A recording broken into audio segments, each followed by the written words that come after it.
Welcome to the Explainer. If you're a Node.js developer, you've probably run into this headache before, performance bottlenecks. Today, we're going to look at how to go beyond that single thread and unlock some real parallelism using worker threads. All right, let's dive right in. The thing about Node.js is that it's known for being super fast and non-blocking. But, it has this one little weakness. It's Achilles' heel, really. We'll call it the single thread trap. So why does this happen? You've been there, right?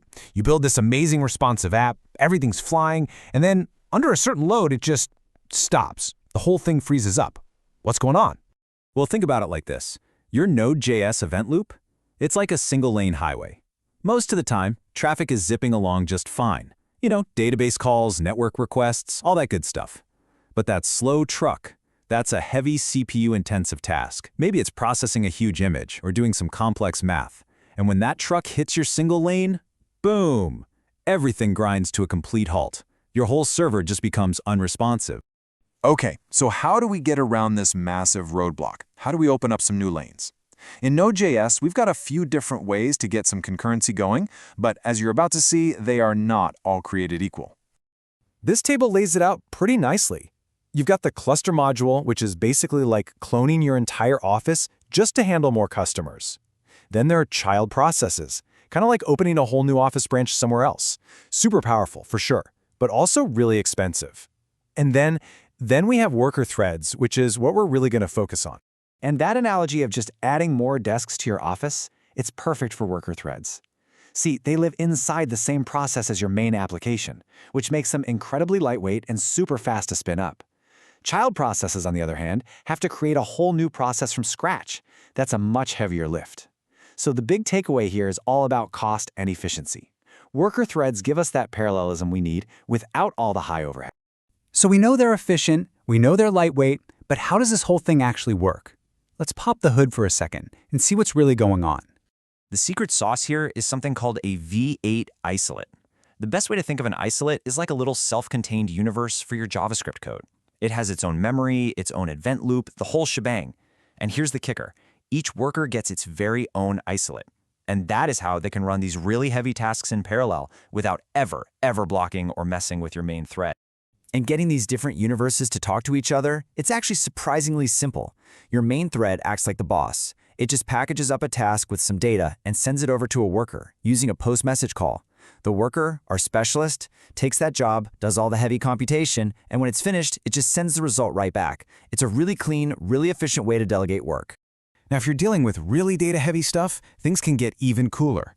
Instead of copying data back and forth, workers can use something called a shared array buffer. This basically lets the main thread and the worker look at and change the exact same piece of memory.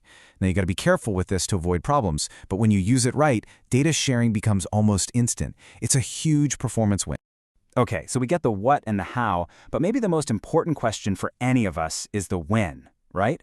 Knowing when to use a tool is every bit as important as knowing how it works. So first, let's talk about when you should not use them. It can be really tempting to think, oh, I'll just offload my database queries to a worker. But that's actually an anti-pattern. Why?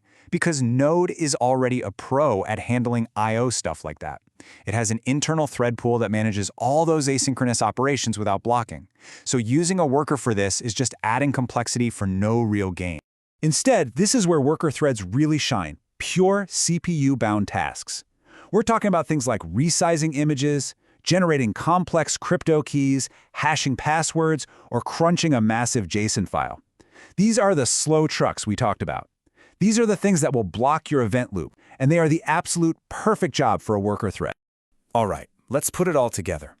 How do we actually use this stuff in our code? And what are some of the best practices to really squeeze the most performance out of our workers? The actual implementation is beautifully simple. The worker threads module gives you this handy little Boolean property called isMainThread. So you just write an F statement. If isMainThread is true, hey, you're the boss. If it's false, you're in the worker code. That one little check is all you need to split your main logic from the heavy lift.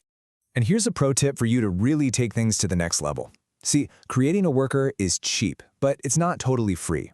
If your app needs to offload lots of little tasks all the time, constantly creating and destroying workers can add up. The solution is a worker pool. A library like Pacina, for example, keeps a pool of workers ready and waiting, so you just hand off a task without any of that startup cost. It's a fantastic optimization. So there you have it, a really powerful tool for adding true parallelism to your Node.js apps. By figuring out how to delegate those heavy CPU tasks to worker threads, you can keep your main event loop free, keep your application snappy and responsive, and keep your users happy. So the only real question left is, what performance bottleneck are you going to go out and crush first?